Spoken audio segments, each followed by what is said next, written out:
6,000 years ago, domestication of animals and plants sets the stage for the next phase of human history. Like clouds of interstellar dust gathering in material to form stars, a type of gravity is at work as places like Sumeria, located in part of the Fertile Crescent known as Mesopotamia, draw in people, support large populations, and spin up into centers of power and innovation. By 3000 BC, some of these Sumerian settlements can truly be called our first cities. One of them, Uruk, has around 50,000 people living in less than 1 square mile. A population density that rivals modern-day New York City. Humans have become so efficient at deriving energy from domesticated food that this land area, which would have supported only a single hunter-gatherer, now can support thousands. But a change in diet also triggers a new dependence. Once you move to agriculture, you are depending for 80–90% of your calories on perhaps 1 or 2 species. In the case of the Middle East, wheat and barley. In the case of wheat and barley, they both ripen at about the same time. Humans have to gather the seeds at the same time. So now we have our food for the year that has arrived in one hit. It's like getting your salary paid once a year. You need to record it, you need to plan, because if inevitably your crop fails, you have famine, and you're not going to have another go for another 12 months.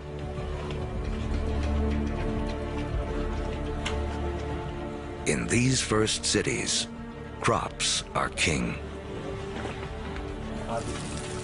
To keep track of them, our ancestors developed the first writing. To protect them, the first armies. And to administer them, the beginnings of politics. When you have hundreds or thousands of people who are living together, there's simply too many people to sort of run around and create a census. It creates a need for government. It creates a need for some form of social and political hierarchy. Planting seeds has set man on a new path. Settlements have grown into cities. But to take the next epic step from city to civilization, we'll need the help of a very surprising creature.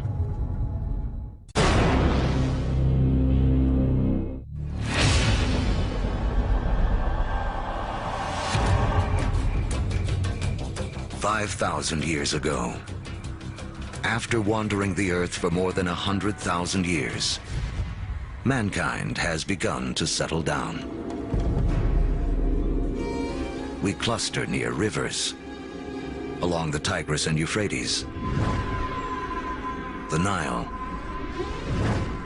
the Indus, the Yellow and Yangtze. Civilizations are about to take off. But first, they must all master one thing: trade. The more they exchange goods and learn from other lands, the faster they grow.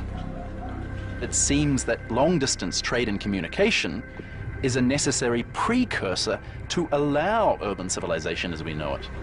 And surprisingly, the first civilizations arise on the back of a creature with a lowly reputation in the modern world: the donkey.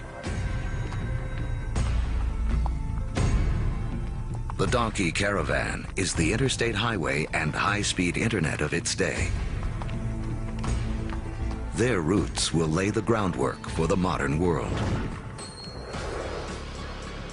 Moving not only goods like timber and bronze, but ideas and stories. The civilizations they connect will be some of the first described in the Bible. The caravan routes converge at the Persian Gulf, where they link up with ships that carry goods to India. It essentially brought these civilizations together into great cultural and material exchange, and really was the beginning of the trend towards globalization. It is a key to understanding how our world works to this day.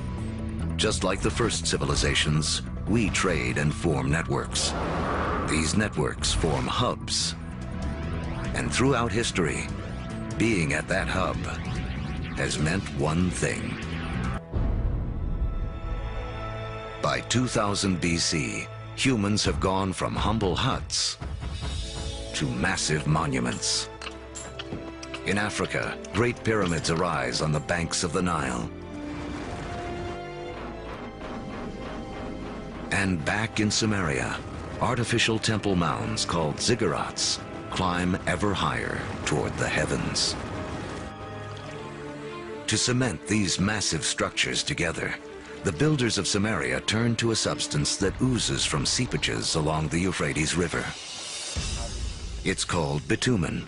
Used as asphalt in the modern world, it is the first petroleum product to be exploited by mankind. While bitumen is highly prized, the lighter, thinner substance oozing from the ground along with it is considered a nuisance by the ancients because it catches fire so easily. The ancients call it naphtha.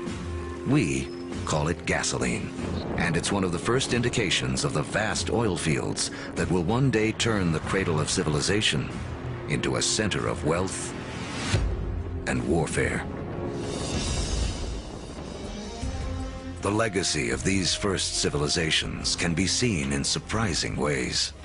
The Sumerian counting system was based on the number 12 rather than 10, which is why we divide our days into two 12-hour blocks, our hours into 60 minutes, and our minutes into 60 seconds. The Sumerians also likely invented the wheel, which eventually leads to another innovation that will change the course of man.